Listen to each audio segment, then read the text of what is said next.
back to the Literati with Selah and Sassafrass, Cypress, Indigo, discussing Sassafrass, Cypress, and Indigo. By Ntozake, Shange. Kind of We're makes me hanging sound like out. I have a multiple personality kind Right. of thing going on. It's like two of you here. There's the book and the And then person. the person. Yeah. We're hanging out at the Secret Word Cafe at 2016 Dowling here in Houston, Texas. Yay, the H is where I stay. The H. Oh, there's some other stuff I want to say, but I can't. Nope. It was a UGK quote, and it would have been. Just hold what you got. Okay. See, we are multi-talented, though. Right. I want you to understand that you can be literal and literary and And also quote, quite gangster. UGK. Yes, you can. Awesome. If you can't, I should Shame not on exist. you, exactly. So we were talking about, we've already talked about Indigo, and right now, excuse me, I just had a whole chicken. I was like, no, you didn't just have a chicken. A whole chicken. No, I had a chicken wing. Yay. Okay. We were talking about Sassafrass, and we were just coming to the first big breakup between Mitch and Sassafrass, which sent Sassafrass to Cypress's house. Right. And The middle child, Cypress. Cypress was the cool one to me. Cypress is a middle child. She was the industrious dancer / drug dealer slash madam / sexually independent, fashionista. Yeah, she got the best of both of them, but she was the more forward thinking one. Mm-hmm. Whereas Sassafrass and Indigo are kind of not dwelling in the past so much, but they. Okay, so you see Indigo, it's like spirit. Right. And Sassafrass is like Past. Cypress is future. She is future, very much so. Cypress because she was future. doing, and she was not a static character at all. No. She was always moving or doing and going, and there was something to be taken care of. Mm-hmm. I read this thing, of course, I'm a middle child, so let's start there. Secondly, I read this thing about birth order because I'm a curious person and I like to read strange things. And it talks about like the middle child being the independent one. Because you're not the youngest, you're not the oldest, your place is a little different. And it even says like with middle children, they end up being closer to their friends. Their friends are more like family for them than their family is like family for them. So you have this person who went way outside of, whereas Indigo stayed home. Sassafrass moved in with a man. Cypress was exploring. She went to the edges of the United States and right. decided, I'm going to establish my own. The line about her that always sticks out with me is she had made her amends with her living. She basically stuck a flag in the piece of land that she called her own and said, this is mine. Mm-hmm. To the point where she had rules. I love Cypress's house rules. It says, when you step through this door, you're in my house. Wash all the dishes you use and put them back. I agree because I hate that. Empty ashtrays when full. Change bed every 2 days. Don't leave any clothes lying around. Don't use any profane language. Don't talk loudly. Don't bring any dope things around here. Now, mind you, she was a drug dealer. She was a drug dealer. But don't bring no dope things. Right. Well, they're dangerous to a dope dealer. I agree. Don't touch the altar for the Orishas. Don't take anything for granted. May the spirits bless you. So basically, she's like, this is mine. You see all this that's here? That's my stuff. This is my space. And you're going to respect my stuff or you're not going to stay. I mean, it's like her house was like the 70s love groove. That's the way love goes. The lounge. It's like that video with bodies everywhere, right. And people just vibing and doing their thing. She didn't pass any judgments on anybody, and that was one of the things that she was so open and free about. She had a completely no judgments about anything, but you weren't going to disrespect her. Right. That was a big thing with her, and she wasn't going to allow you to disrespect yourself. Not in her house. Not in her house, no. Not in her house. Even when Sassafrass got there and they're sitting at the kitchen table and Sassafrass she initially got there and she got her own little room and closed off to herself and listened to gospel music all day, which I found kind of funny. That's just my stuff. Well, when you have a heartbreak, you want Jesus. That's when you want Jesus. That's when you want Jesus. But yeah, Sassafrass had kind of sequestered herself away from all the busyness and the liveliness and the happiness that was in Cypress's house. And Cypress let her, go ahead, girl, do your little morning thing. But the moment that she said, okay, I'm sick of your morning, come to the table, we finna talk. Mm-hmm. And she asked her the poignant questions. What happened?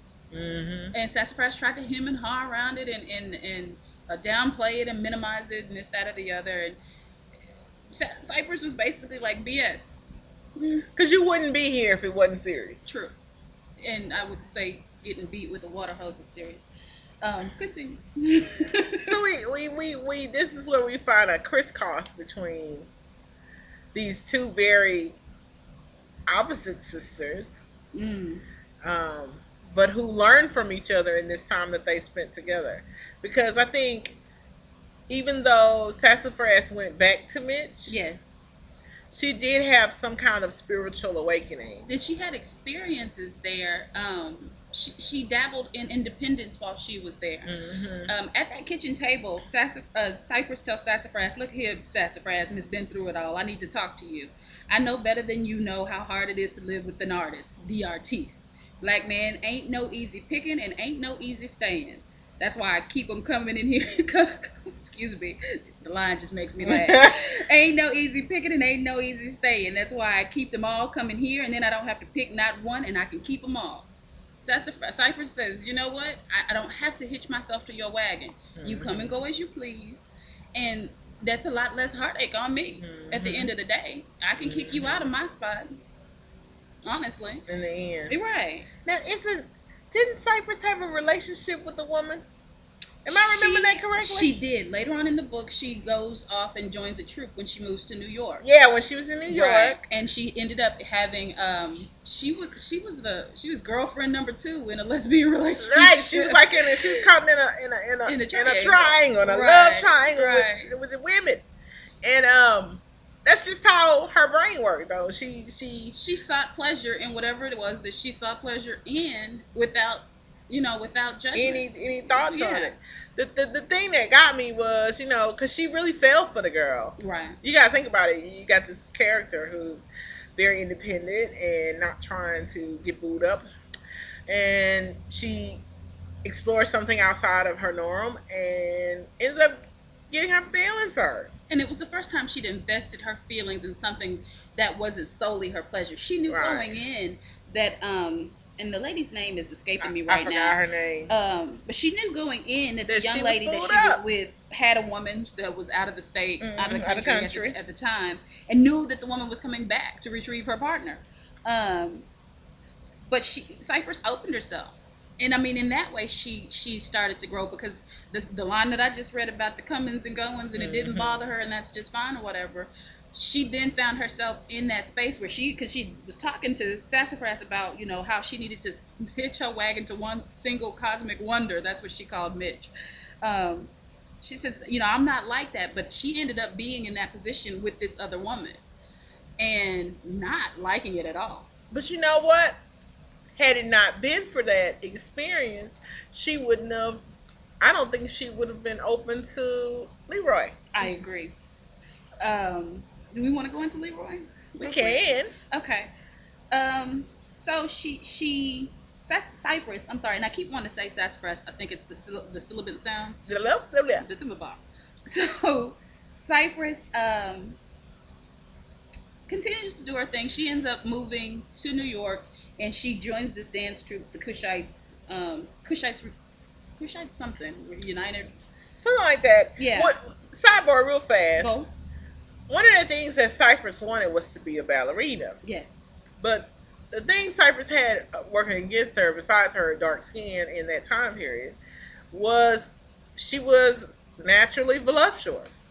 And she wasn't going to be prima ballerina. Being voluptuous. Flat-chested, no backside, kind of light and feathery, Right. And that's really what that art form looks for. So she, even though that dream did not live to be a ballerina, she still found a way to exercise her gift, her desires, her gift and her desire to dance.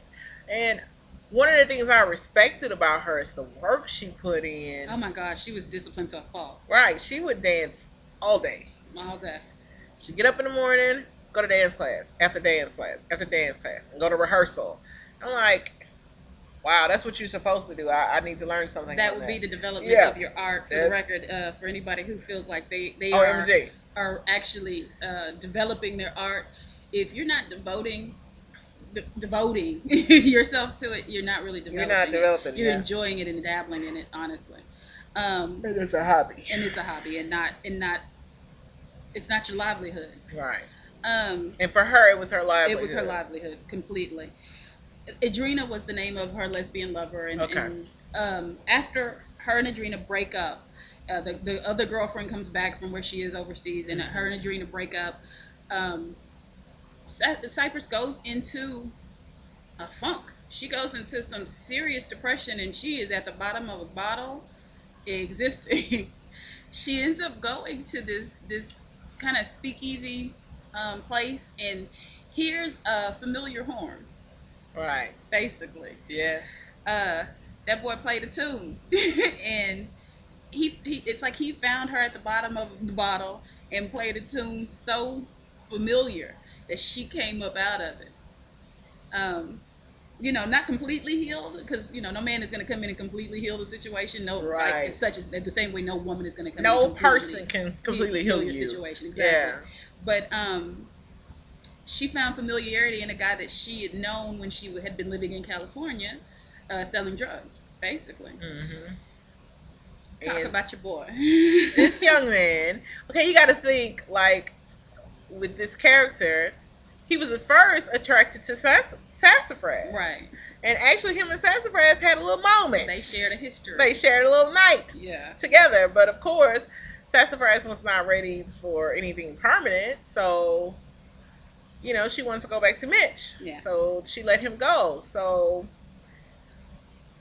thousands of miles away. Across the country, from California to New York, these two meet back up again, and they share a night of passion that that makes me blush. I'm sorry.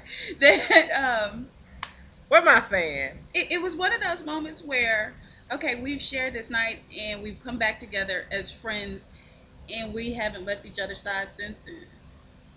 So what is this? Is this significant? And it became significant. It took a moment. Go ahead. So we're gonna pick up with Cypress and Leroy when we come back. Again, Sassafrass, Cypress, and Indigo by Ntozake Shange. This is the LiteraTea.